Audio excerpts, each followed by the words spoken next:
Vamos a orar, hermanos, para poner esta palabra que todos los cristianos de las generaciones que ha habido en este mundo hemos orado muchas veces, confiamos en esta palabra, en este salmo, y solamente el Espíritu Santo que el Señor nos ha dado por su gracia, sabemos que es una promesa de verdad. Padre, gracias te damos, Señor. Gracias porque tu palabra es verdad, Señor.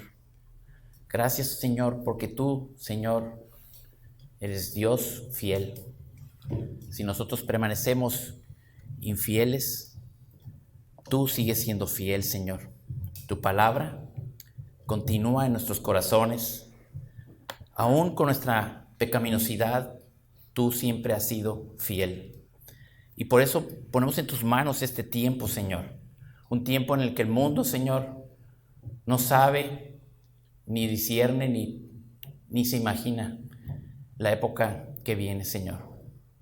Por eso, más que nunca, como pueblo tuyo, Señor, permítenos confiar en este salmo, que es una porción de tu escritura, como una verdad, Señor. Porque a veces estas escrituras nos suenan, pero a veces nuestra fe se tambalea, Señor. Por eso yo oro por todos mis hermanos y por mí mismo, Señor, para que esta verdad, Señor, penetre en nuestros corazones, porque es tu palabra y tú eres Dios de palabra. En el nombre de Cristo Jesús. Amén. Hermanos, nos podemos sentar. Muy buenas noches y otra vez, pues me da gusto decirles que hace unos días estuve con ustedes. La verdad es que me ausenté entre diciembre y lo que fue ahora que regresé de Querétaro con mi esposa.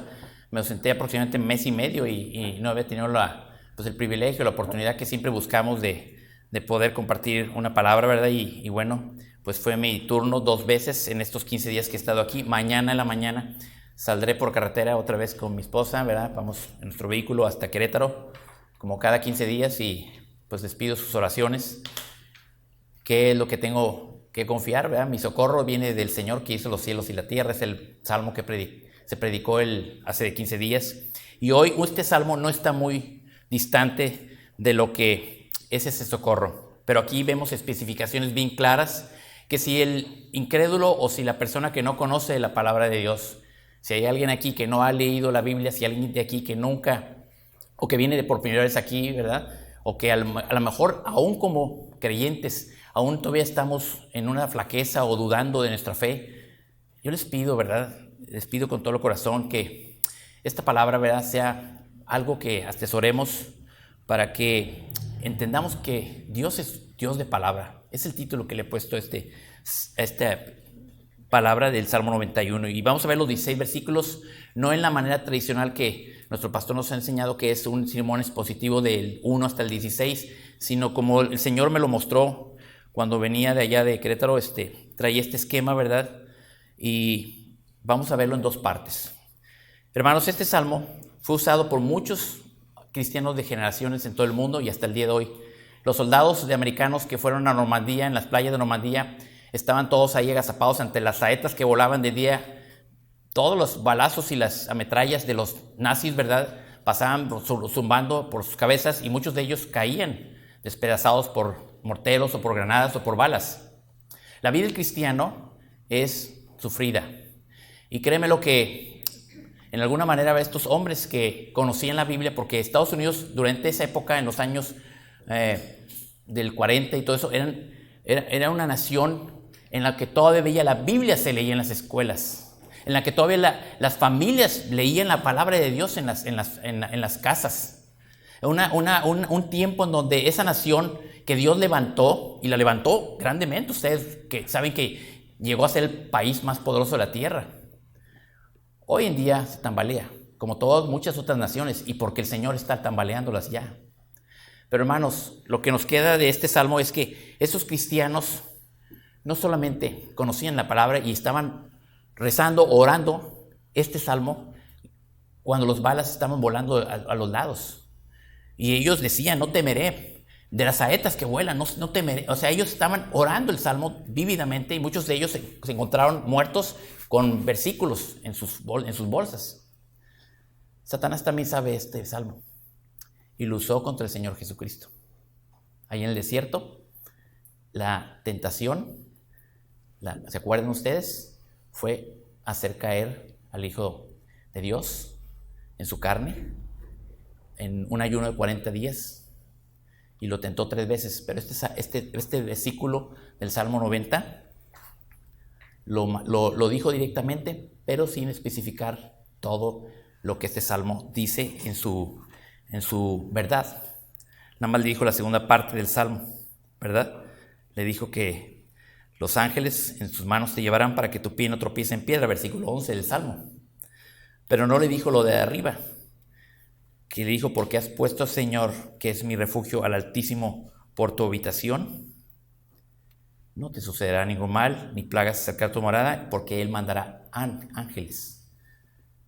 Hermanos, es lo mismo que pasa en nuestras vidas. El Señor estaba en la carne.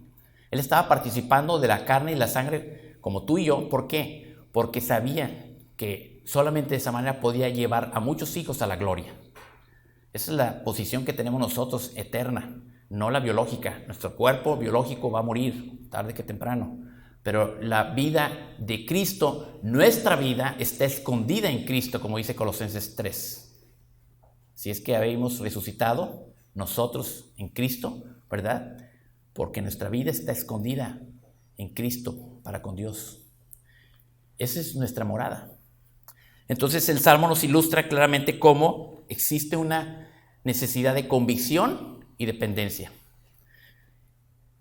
En su contexto de este Salmo, podríamos nosotros ver que realmente el Salmo 120 habla de un cristiano que está sufriendo, y dice en el versículo 5, Salmo 120, versículo 5, dice: ay de mí, porque soy peregrino en Mesec y habito en las tiendas de Cedar. Demasiado tiempo ha morado mi alma con los que odian la paz. Este grito del salmista aquí es el mismo que tenemos tú y yo. ¿Qué está pasando en el mundo? Para entender este salmo, lo vamos a poner en 2 porciones, en 2 partes, a las cuales les he llamado vertientes. ¿Por qué vertientes? Hace un tiempo estaba viendo unas montañas y veía que esas montañas tenían 2 lados, que tenían sus laderas, ¿verdad? Bien definidas. Y hoy en la mañana el pastor, cuando hablaba de la palabra de Isaías 55:10, que así como la nieve desciende de los montes, así será mi palabra. El Salmo, no tienes que en un momento dado ver todos los versículos del 1 al 16, porque los versículos del 3, de los versículos que son del versículo 3 al 11, se conectan directamente como consecuencia de 2 porciones de este Salmo. Y estos son los 2 puntos. El primero, ¿qué es lo que dice el salmista? Es decir, el hombre. ¿Qué es lo que está hablando el hombre? En esta primera parte vamos a estudiarlo, a interpretarlo. Y lo que dice Dios. Y en el primer punto vemos el versículo 1 y 2, que es lo que dice el hombre, lo que está hablando el hombre. A partir de ahí el hombre va a estar hablando, el salmista, ¿sí? Y qué es lo que dice Dios en los versículos 14, 15 y 16, porque es la voz de Dios. Y espero que esta voz de Dios nos hable esta noche. Y pues dice aquí: el que habita el abrigo del Altísimo, versículo 1, morará a la sombra del Omnipotente. Diré yo al Señor, refugio mío y fortaleza mía, mi Dios en quien confío. Esta voz de un hombre, como tú y yo, pero es un hombre de Dios. Hace muchos años, cuando era niño, muchos años, mi padre tenía una época difícil, pero su jefe era un gerente, un empresario español, que en Tampico, cuando su muerte ocurrió, yo me enteré de ella porque yo estaba estudiando en 1983, estaba en Estados Unidos estudiando mi maestría, y me llegó ahí la noticia. Me dolió porque yo lo conocía al Señor. Era un hombre intachable, recto, con una trayectoria que en Tampico todo el mundo lo supo. Se llamaba Don Carlos, ¿verdad? Este hombre conoció a mi abuelo, también en español, Y, y mi padre tenía problemas de alcoholismo, problemas de muchas cosas. Y aunque estaba en la empresa, pues él tenía mucho afecto por él. Y yo aprendí a querer a este hombre, a don Carlos. Cuando murió, dijeron, murió un hombre intachable, un hombre de palabra. ¿Han oído esta expresión, verdad? Que dicen, es que ese don Pedro es un hombre de palabra. No existe tal cosa, hermanos. Solamente Dios es Dios de palabra. Lo que pasa es que el salmista será hombre de palabra. La Biblia dice que sí, porque lo que dice este salmo no es por él, es por el Espíritu Santo que está sobre él. El Espíritu Santo se movía sobre los profetas, sobre los salmistas, sobre todos los hombres de Dios del Antiguo Testamento y hablaban las palabras de Dios. Eran palabras fieles, eran palabras de verdad. Porque las promesas de Dios, todas son en Él, sí. Si quieren, acompáñenme a 2 Corintios, capítulo 1, versículo 18. Y vemos ahí lo que dice la Escritura acerca de este salmo. Versículo 18, 2 Corintios 1, 18. Pero como Dios es fiel, nuestra palabra a ustedes no es sí y no. Porque el Hijo de Dios, Cristo Jesús, que fue predicado entre vosotros por nosotros, entre ustedes, entre tú y yo, hemos oído esta mañana la palabra de Dios. ¿Y qué fue lo que oímos? A Cristo crucificado. Y cada día que en la iglesia escucha la palabra que es Cristo, su crucifixión y su resurrección, es palabra fiel de Dios. Y fue predicado por nosotros, por mí, Silvano y Timoteo, y no fue sí y no, sino que fue sí en Él. Porque todas las promesas de Dios en Él, en Cristo, todas son sí. Por eso también por medio de Él, amén, para la gloria de Dios, por medio de nosotros. Hermanos, es algo maravilloso que como cristianos podamos nosotros confiar no nomás en este salmo, en toda la Escritura. Es algo que debe hablarle al mundo en estos tiempos. En estos tiempos donde hay tanta convulsión en todos los aspectos, en lo económico, en lo social, en lo moral, en lo político. Si pudiéramos definir qué está pasando en el mundo en estos 45 días del año que van, hasta ahorita, febrero 16. ¿Se acuerdan hace una semana cuando hubo 3 aviones cargados de gente, llenos de gente? Uno de ellos, el vuelo de Madrid hasta Toronto, que apenas había dejado la península y ya iba por el océano y explotó. El tren de aterrizaje se rompió la llanta y se metió todas al motor y el motor explotó. Qué drama, ¿verdad?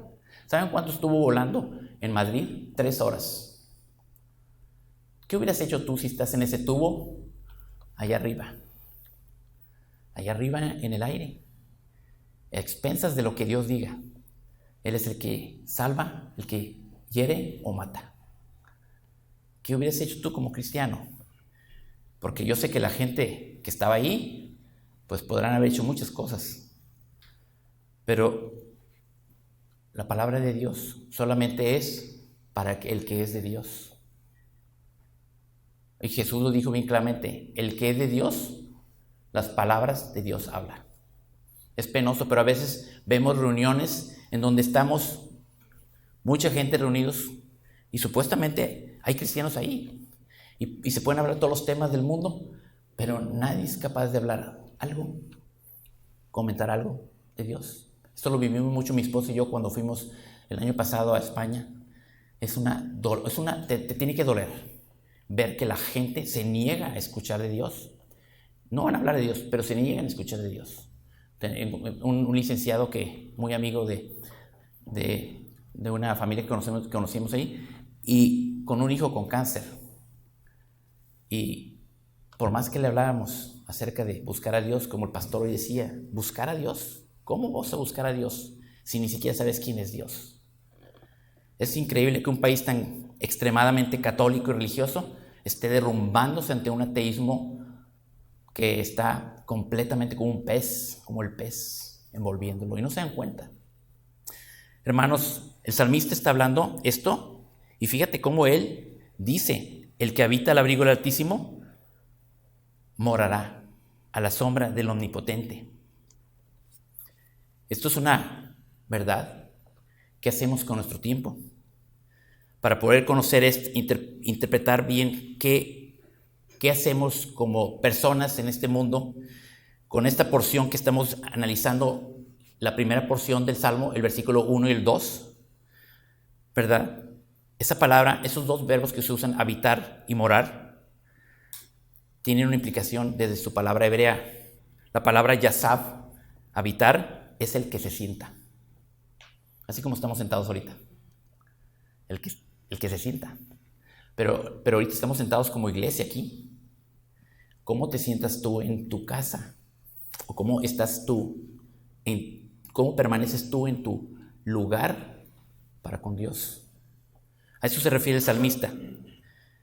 Habitar, desde este versículo, de este verbo yasaf, es estar sentado ahí, en la presencia del Señor. Es una disciplina espiritual. Requiere ejercicio, requiere tenacidad, requiere determinación. Este salmo lo podemos leer y vamos a ver tantos términos, que los leones, que los cachorros, que las áspides, que las saetas, y tenemos que entenderlo de donde empieza su profunda exhortación. ¿El qué? ¿Quién es el qué? El que quiere. ¿Tú quieres? O porque yo me puedo sentar enfrente de la televisión y ver una serie de Netflix. Se acaba, ¿verdad? ¿Y qué sigue? Otra serie. Ahí lo que dice, en 5 segundos empieza la segunda serie. Y ya te picaste, ya te conectaste, ya te quedaste ahí ligado. Y después te duermes, que estás cansado, y nos dormimos plácidamente, y se pasó el día. Y así nos vamos toda la semana. Y no nos damos cuenta que estamos viviendo una época difícil. Dios salvó a esas personas porque quizás habría un justo dentro de esos tubos voladores. El primer avión en España aterrizó como si no hubiera pasado nada, sin motor y sin llanta. En Turquía hubo un avión que aterrizan. Ustedes han viajado, ¿verdad?, en vuelos largos. Vas con una ansiedad que dices, híjole, son 8, 10 horas cuando tú vas de México a España o México a Europa, en vuelos largos, o a Estados Unidos muy lejos. Tú sabes que, como carnes que somos, las emociones, los miedos, pueden, de repente esas cosas que pasan en el avión que se zangolotea, ¿verdad? Sí, o sea, estás a expensas de los elementos que Dios puede controlar, de los aires, de los vientos.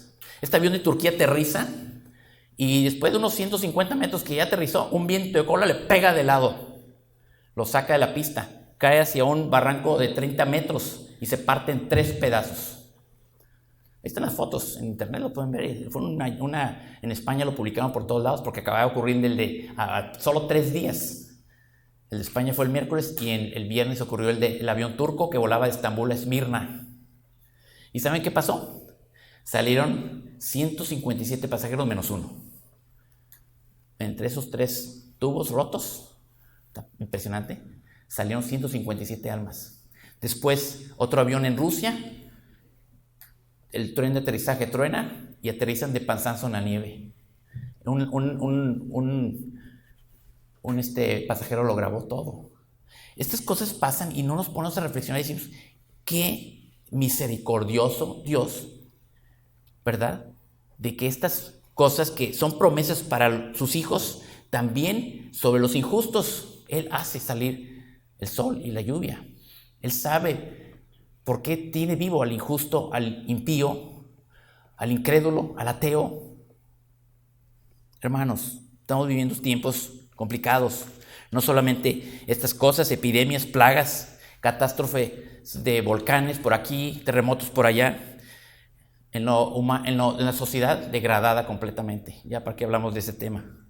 Pero Jesús dijo bien claramente en Lucas 21:36, tengan cuidado, estén alertas, que su corazón no se cargue con disipaciones y la embriaguez y las preocupaciones de esta vida. Estás preocupado por lo que mañana tienes que pagar, por lo que mañana vas a encarar la vida. Mira, el Salmo te fortalece. Dice aquí, yo habito al abrigo del Altísimo, moro a la sombra del Omnipotente. Es una palabra que el salmista la ha experimentado muchas veces, que él sabe lo que está diciendo y sabe perfectamente bien quién es el que está con él. Hace muchos años, cuando yo me convertí hace 21 años, hermanos, por la gracia de Dios, por la misericordia de Dios, puso en mí hacer el querer y el hacer, produjo el querer y el hacer de levantarme a las 5 de la mañana, agarrar un carro yo agarraba un carro de esos taxis, o antes se llaman de ruta, ahí en la avenida ahí por donde está el Flamingo, agarraba a mi esposa, me decía, ¿ya te vas? Sí, ya me voy. Y me iba, estaba recién convertido y tenía una pasión por ir a aprender a orar. Y durante 1 año y medio permanecí yendo a la oración todos los días a las 6 de la mañana en aquella iglesia que se abría allá por la Unidad Nacional. 1 año y pico permanecí así, porque el Señor lo puso. Y desde entonces mi vida no ha cambiado. Y aquí está mi esposa. Si estoy en Querétaro, a las 3 de la mañana a veces me despierto, a las 4 o a las 6 y me levanto. Y ¿sabes qué? Me reconozco como un terrible pecador en mis carnalidades que todavía tengo. Y sin embargo, ¿sabes qué? Digo, lo único que me queda y que me puede librar es sentarme ahí. Porque sentarme ahí no significa que esté hablando con palabras. A veces estoy inquieto 1 hora o 2 horas. Y lo hago como una rutina diariamente. No porque quiera jactarme de algo, es porque el Señor lo puso en mí. Porque como dijo el pastor en la mañana, el Señor pone en cada uno de nosotros un querer y un hacer. No es por ti, no es porque tú tengas esa capacidad o sea, es porque son por los méritos de Cristo. Y te exhorto, hermano, a que hagamos esto. En estos tiempos como iglesia, me encanta ver cómo en la red de ART, Amistad Reformada, todos los hermanos están orando por un suceso, por otro acá, por un hermano que está enfermo. O sea, esto es la iglesia. Esta es la iglesia que está en el siglo XXI levantándose. Porque Jesús dijo claramente, estén así para que aquel día no venga súbitamente sobre ustedes como un lazo, porque va a venir sobre todos los habitantes de la tierra y los va a envolver, como el pez a Jonás, se los va a tragar. Hermanos, habitar es estar como lo hacía Cristo en las madrugadas. Cristo como en la carne, como ser humano, porque Él era Dios y era hombre. Él, como ser humano, desde temprano se iba a orar, subía al Monte de los Olivos, se iba a un lugar apartado, siempre estaba Él morando en la presencia de su Padre. Vamos a leer en Juan 1:35, por favor, ¿me acompañan ahí? Juan 1:35, un pasaje interesante acerca de 2 discípulos que están con Juan el Bautista. Ahí está Juan, que acaba de bautizar a Jesús en el Jordán y que les acaba de decir, este es el Cordero de Dios. Y están 2 hombres discípulos de Juan. Y cuando ve que Jesús vuelve a pasar por ahí al día siguiente, dice el versículo 35, dice, he ahí el Cordero de Dios. Versículo 36, versículo 37, y los 2 discípulos, cuando le oyeron eso, dejaron a Juan y le siguieron. Y entonces Jesús, en el versículo 38, se volvió y les dijo, ¿qué buscan? Cuando tú te metes en tu lugar íntimo, no sé, yo no te estoy diciendo que te levantes a las 3, 4, 5 de la mañana como este loco, ¿verdad? O sea, esto es lo que me ha puesto Dios. Mi esposa me regaña mucho porque dice, que no, ¿cómo vas a dormir? Tampoco. Cada quien tiene lo que Dios pone. Pero tenemos que aprovecharlo. Porque son talentos que Dios te da. Y no vas a ser como el que se guardó el talento en el pantalón. Dios nos va a pedir cuenta de eso. Y si Dios me lo ha puesto, lo hago con mucho gozo, con mucho ánimo, aún con toda mi maldad, mi pecaminosidad. Yo sé que Dios está trabajando conmigo. Y estoy persuadido que va a terminar el día que yo me vaya de este cuerpo. Él va a terminar su obra. Hermanos, esto es una palabra de verdad. El Señor Jesús le dijo, ¿qué buscan? Eso es lo que te dice. ¿Qué buscas a esta hora? Te busco a ti, Dios. Tú eres mi refugio, mi fortaleza, mi castillo, mi roca. Y le dijeron, ¿dónde moras? La traducción de la Biblia de América dice, no te hospedas. Obviamente no es un hotel. ¿Dónde moras? Es la palabra que se traduce así. Y él les dijo, vengan y verán. Entonces fueron y vieron donde moraba y se quedaron con él, porque ya era la hora 10:00. No era una casualidad que en ese momento ya empezaba a anochecer, porque la hora 10:00 son las 4 de la tarde en el calendario hebreo, ¿verdad? A las 6 se acababa el día. Los discípulos estaban siendo invitados por el Señor. Quédense aquí. Vengan y verán a Dios. Cristo hacía esto en las madrugadas, y por eso el salmista dice, el que habita. El que, no el que no quiere, el que habita. Porque Jesús decía, la noche viene cuando nadie trabaja. En la noche es para tomar tiempo con el Señor. En el día hay que compartir, hay que trabajar también en las cuestiones nuestras, ¿verdad? Por consecuencia, el que habita al abrigo del Altísimo siempre está morando en el Señor. Es una disciplina espiritual que implica acción. Y este hábito solamente se desarrolla, hermanos, con disciplina, con ejercicio. Es cansado, pero Dios te da las fuerzas. Porque los que esperan en el Señor, los que esperan en Jehová, nuevas fuerzas tendrán. Y Él multiplicará fuerzas de ninguna. Él te va a dar fuerzas aunque no haya. Él tiene el poder para hacerlo. Y entonces volarás como las águilas, caminarás y no te fatigarás, correrás y no te cansarás, porque descansas en tu habitación. Hermanos, esto es lo que dice el salmista. ¿Qué es lo que dice Dios? Vayamos al versículo 14, 15 y 16. Versículo 14. Porque en mí ha puesto su amor. Escuchen, aquí hay algo muy fuerte. Yo entonces lo libraré y lo exaltaré, porque ha conocido mi nombre. Me invocará y le responderé. Yo estaré con él en la angustia, lo rescataré y lo honraré. Lo saciaré de larga vida y le haré ver mi salvación. Este punto número 2, o esta vertiente, porque yo te dije que cuando baja la bendición de Dios, cuando bajan las promesas de Dios, cuando bajan todo lo que Dios quiere darte, es para que precisamente en los demás versículos que ahorita vamos a ver, se conectan por consecuencia de estos 2 puntos. El primero, que el salmista es lo que dice, tú eres mi refugio, yo por eso habito contigo, porque tú eres quien me fortalece, tú eres quien me hace descansar, tú eres el que te preocupa de tú eres el que atiendes todas mis preocupaciones. Pero aquí en este versículo ya está hablando Dios directamente, habla 6 promesas, Él habla directamente. En el inglés, este pronombre, yo, se traduce I will. 6 veces, si usted ve en la escritura en inglés, dice I will, I will, I will, I will, I will, I will. Porque es Dios el que está diciendo, lo voy a hacer. Y dice aquí, yo entonces lo libraré y lo exaltaré. Nos vamos al versículo 3 del Salmo, hermanos. Al versículo 3. Y dice aquí, porque Él te libra del lazo del cazador y de la pestilencia mortal.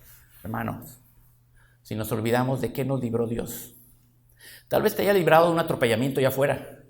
Tal vez libró en mí la angustia de ver a mi hijo con un tumor cerebral que estaba siendo operado 6 horas. Tal vez te ha librado de muchas cosas y no te has dado cuenta o no le has dado ni siquiera las gracias. Tal vez nos ha recordado cuando nos libró de una quiebra económica, de que nos sacaran de la casa, de una enfermedad, no sé. Yo lo libraré, dice, yo lo libraré y lo exaltaré. Hay 2 cosas aquí. Hay dos promesas. Hay una verdad que va relacionada, ¿por qué? Porque ha conocido mi nombre. Nadie puede conocer al Señor, nadie puede conocer a Jesús si el Espíritu de Cristo no está en él. Y esa es la pregunta. ¿Está el Espíritu del Señor en ti? ¿En mí? Cada quien da testimonio en su conciencia, porque es el Espíritu mismo el que te da esa verdad. Y tenemos que reflexionar. Cuando tenemos esas dudas, tenemos que reflexionar. Tenemos que buscar al Señor. Tenemos que buscarlo, pero buscarlo en realidad. Buscarlo con ganas, hermanos. Porque eso es la vida. Es la vida. Nos va todo. Según Timoteo capítulo 3, versículo 11, dice que nosotros así tenemos que ver a los incrédulos. Tenemos que verlos con esa necesidad de ternura, con esa necesidad de cuidado, porque nosotros estábamos igual, estamos en el lazo del cazador, estamos en el lazo del diablo. Fíjate, esto es algo tremendo. El siervo del Señor no debe ser contencioso, sino debe ser amable, pacífico. ¿Para qué? Para que corrija a los que se oponen a esto. Por si acaso Dios les da el arrepentimiento que conduce al pleno conocimiento de la verdad, y volviendo en sí. ¿Cómo van a volver así? Si no es porque el Espíritu Santo viene sobre ellos y regenera esa alma perdida. Escapen del lazo del diablo en el cual están cautivos. Y esto es una cuestión que también aplica a nosotros como creyentes. ¿Por qué razón? Porque Cristo esto vino al mundo. Que Él vino a salvarnos de nuestros pecados clavándolos en la cruz, en su cuerpo. Ahí clavó el acta de decretos que estaba contra nosotros. Ahí Él nos reconcilió con el Padre, que lo aborrecíamos. Ahí Él, Cristo en esa cruz, hizo la obra. Y por eso terminó diciendo, consumada es. Por esa razón, para quien no sea conocedor de esto, este es algo muy difícil de entender acerca de todos los términos que se dicen. Pero nosotros lo aplicamos. ¿Por qué? Porque si tú ves ese versículo 3 del Salmo 91, te libra también del lazo del cazador en las cuestiones de allá afuera. Yo el otro día iba saliendo de mi casa y un chocazo impresionante. Se desbarató una camioneta parecida a la mía. Pedazada, no sé si la vieron en el periódico o en la internet, o sea, aquí fue en el Vancomer. Una camioneta gris igualita a la mía. Mi hijo la vio. El problema es que le hablaron a mi hijo por teléfono desde Austin, la mamá, la hermana de mi nuera, y se hizo un relajo. A las 7 de la mañana salió mi hijo corriendo para allá, porque no contestaba yo ni el teléfono ni su mamá. Yo me había levantado ese día a las 3, a las 4, no sé, y me volví a dormir como lirón hasta las 8 de la mañana, 9 de la mañana, y estaba preocupado. Pero pasó mi hijo a mi casa y vio la camioneta que estaba ahí parada. Papá, por un momento me asusté mucho. Dios nos libra, hermanos, de todo. Y a veces va a permitir que no. Pero eso lo vamos a ver ahorita. Dice aquí el versículo 4. ¿Qué pasa? Dice, lo libraré y lo exaltaré. Dios va a exaltarte, pero no en la forma como lo enseñan en las iglesias por allá, con prosperidad y porque eres el hijo del rey y porque Cristo se hizo rico, para que tú, Cristo siendo Dios se hizo pobre para que tú con su pobreza, con su riqueza, con su pobreza, tú fueras rico. Esa palabra la interpretan mucho en ese sentido. Abundancia de bienes, abundancia de comodidades. No, esa exaltación es que te salva. Esa exaltación es que te rescata. Esa exaltación es que te pone sobre la roca que es Cristo. Si me acompañas tantito en el libro de Josué, en Éxodo, vamos a ver en Éxodo 33, vemos aquí 33:11 que Josué estaba, él, todo el tiempo en la tienda con Moisés, que hablaba cara a cara con el Señor. Dice la palabra de Dios que su joven ayudante Josué, en el versículo 11, 33:11, cuando estaba Moisés hablando con el Señor, no se apartaba de la tienda. Habitaba en esa tienda con el Señor y Moisés ahí por delante. ¿Y qué pasó con Josué? Cuando lo vemos en el libro de Josué, ahora sí lo vemos en el versículo 3, y vemos ahí a un Josué que el Señor mismo, cuando Moisés le ha dado el mando para conquistar la tierra, En el versículo 7, capítulo 3 de Josué, versículo 7, le dice: el Señor dijo a Josué: hoy comenzaré a exaltarte a los ojos de todo Israel, para que sepan que como estuve con Moisés, estaré contigo. Hermanos, Dios exalta a su manera.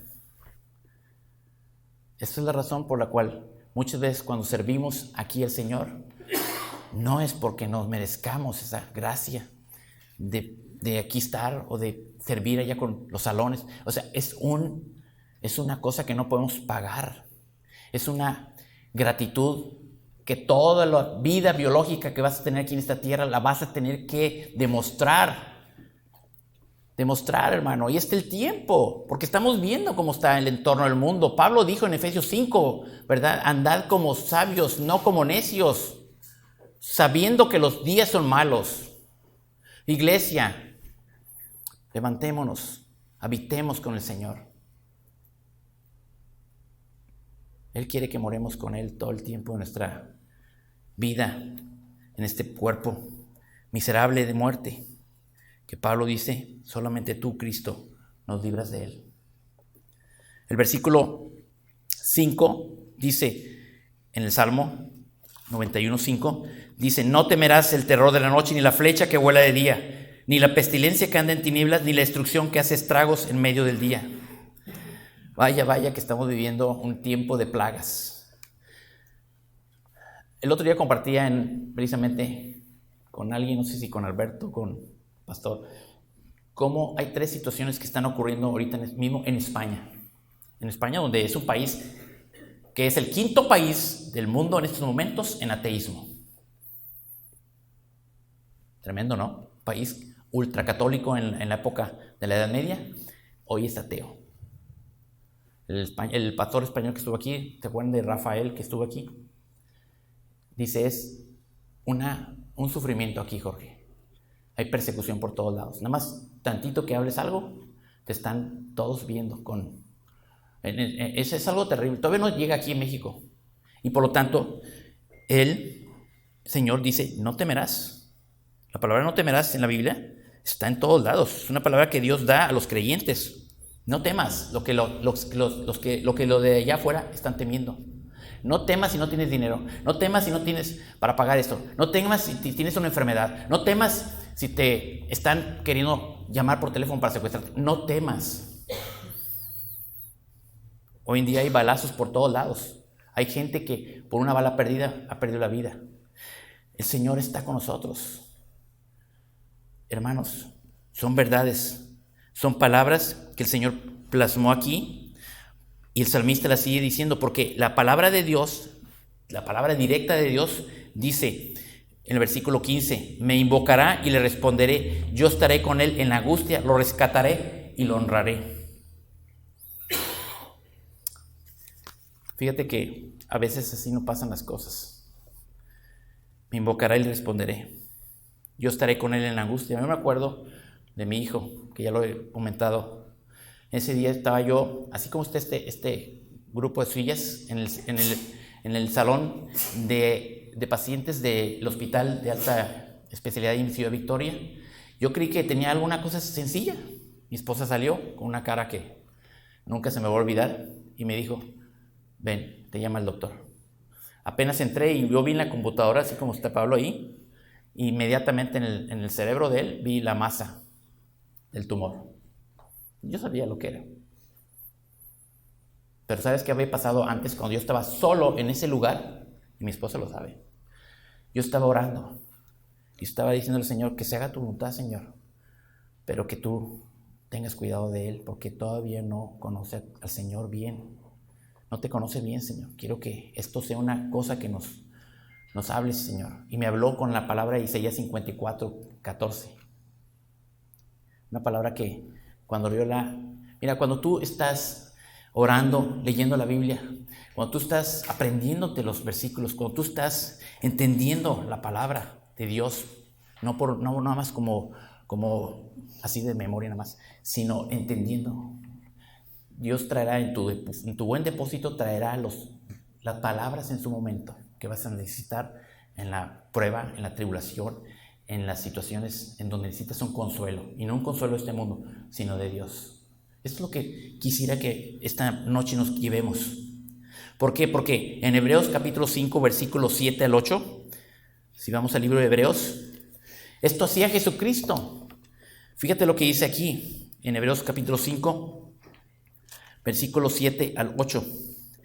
Cristo en los días de su carne, habiendo ofrecido oraciones y súplicas con gran clamor y lágrimas, al que podía librarle de la muerte. 4 cosas.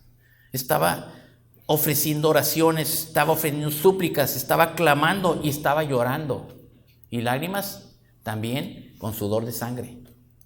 Al que podía librarle de la muerte fue oído a causa de su temor reverente. Tenemos temor reverente. Nos vamos a levantar, a orar, a leer la palabra, a ayunar a veces. Son disciplinas espirituales que se tienen que ejercitar en nuestro mismo cuerpo. Y como era hijo, aprendió obediencia por lo que padeció. ¿Qué pasa si tú estás haciendo eso y no hay respuesta? Mira, mi hijo no se salvaba de la operación. Sabíamos a lo que íbamos a encarar. A partir de ahí empezó la angustia a rodearnos. Si me acompañas a Isaías 54, 14, te lo voy a leer directamente de la palabra de Dios. Esta es la palabra fiel que el Señor me dio ese día de memoria en mi mente. Cuando yo estaba allá afuera, yo no tenía la Biblia, yo estaba simplemente orando. Mi esposa estaba dentro con mi hijo. Isaías 54, 14. En justicia serás establecida. Estarás lejos de la opresión, porque no temerás, y del terror, porque no se acercará a ti. Esa fue la palabra que me dio. Cuando me dio esa palabra y yo entré con el doctor, con la paz de Dios, encaré la situación. Ellos salieron un poco, mi esposa, y los agarré por atrás cuando salimos hacia afuera y dije, Dios va a tener cuidado de nosotros. Empezamos un calvario, ¿sí? Un sufrimiento que llevó más de un mes hasta la operación. Pero lo más importante no es que le haya quitado el tumor. Esa operación que hizo Dios, quitando el corazón de piedra y regenerando a un Jorge Eduardo, eso es lo que nunca se me va a olvidar. No hay cosa más increíble que tú veas a tus hijos que se conviertan al Señor.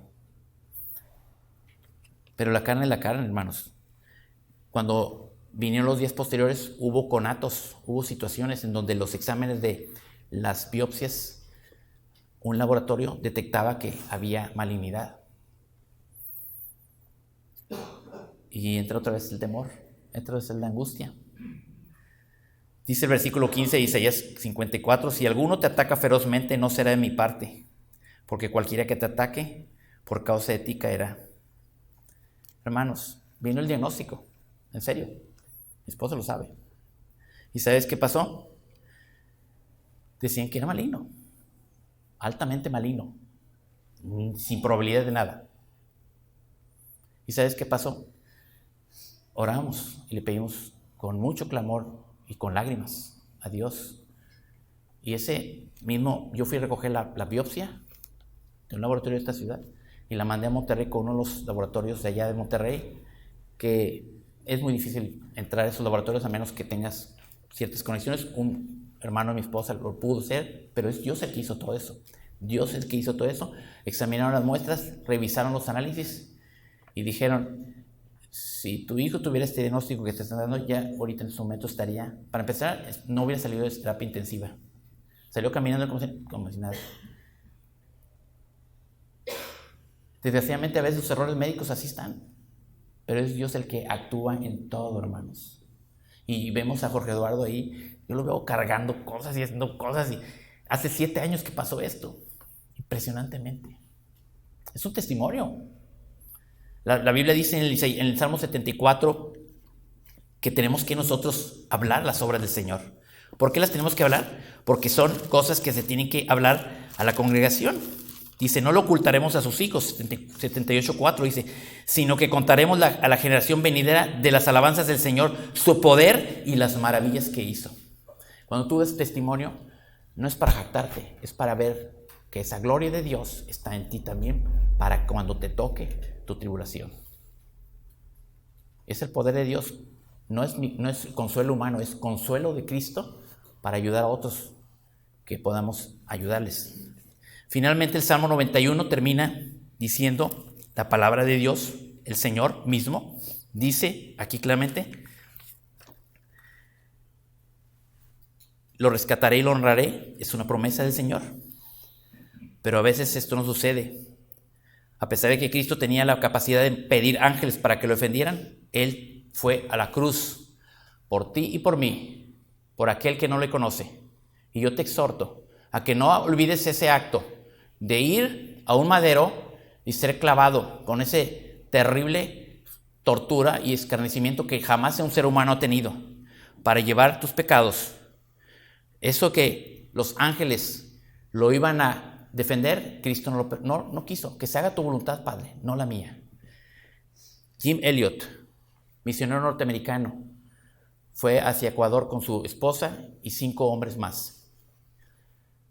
más, todos con su esposa. Eran 9 niños.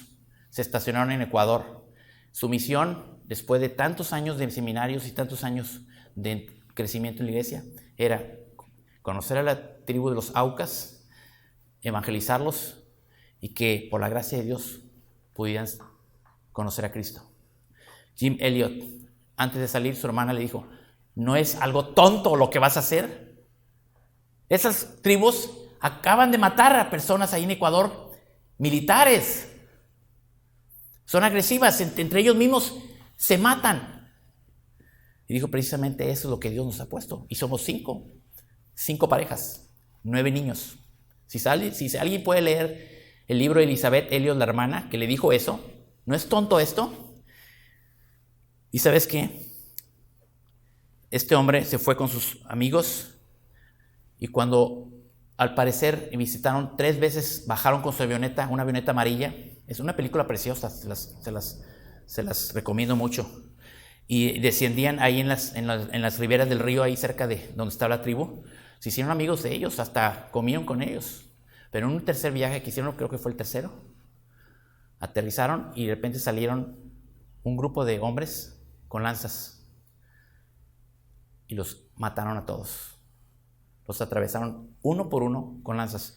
Antes de que ocurriera eso, 2 de ellos agarraron las armas que tenían, un rifle y una pistola que llevaban. Y Jim les dijo, y eso está en el libro de Elizabeth, en la película también sale: no hagan esto, porque ustedes y yo ya estamos listos para la eternidad, pero estos no lo están. Si no te pega eso, no sé, a mí me pega. Cuando yo vi eso en la película, cuando yo vi eso en el libro, me impresionó, pero más me impresionó lo que dijo Elizabeth Elliot acerca de lo que su hermano le había comentado. Cuando le dijo: ¿no es tonto hacer eso? Y le dijo Jim Elliot: no es un tonto aquel que entrega lo que no puede retener para ganar lo que nunca podrá perder. Hermano, Cristo murió por ti. Cristo dio su vida por ti y por mí. ¿Para qué? Para que esta vida, si la perdemos por causa de Cristo, la hemos ganado en la eternidad. Versículo 16: los saciaré de larga vida y le haré ver mi salvación. Y te dejo con un pasaje de Lucas 2:25, en donde dice la Biblia que había un hombre en el cual el Espíritu de Dios estaba sobre él, ahí en Jerusalén. Y él siempre orando y habitando en la presencia del Señor. El Espíritu Santo le dijo que no moriría sin ver la salvación del Cristo para su pueblo. ¿Y sabes qué? Va al templo. ¿Oh, casualidad? No. ¿Coincidencia? No. Es Cristo el que oró. En ese momento llevaban al niño a los 8 días a presentarlo ante el templo. Y entonces le dijo, se paró y agarró al niño entre sus brazos y dijo: Señor, deja que tu siervo se vaya, porque hoy mis ojos han visto la salvación del Cristo. ¿No quieres eso para tu vida? ¿Dónde vamos nosotros a permanecer a partir de esta noche? partir de mañana, en la televisión, en las redes, en el Facebook, no sé. Yo tengo mañana que viajar. ¿De dónde vendrá mi socorro? Si me quieren asaltar gente por ahí en la carretera, si alguien me va a accidentar, yo sé que Dios ordenará a sus ángeles que me guarden en el camino. Y si no me guardan, en alguna manera, lo que yo creo es que las promesas de Dios son en Él sí, porque se cumplen en Cristo, hermanos.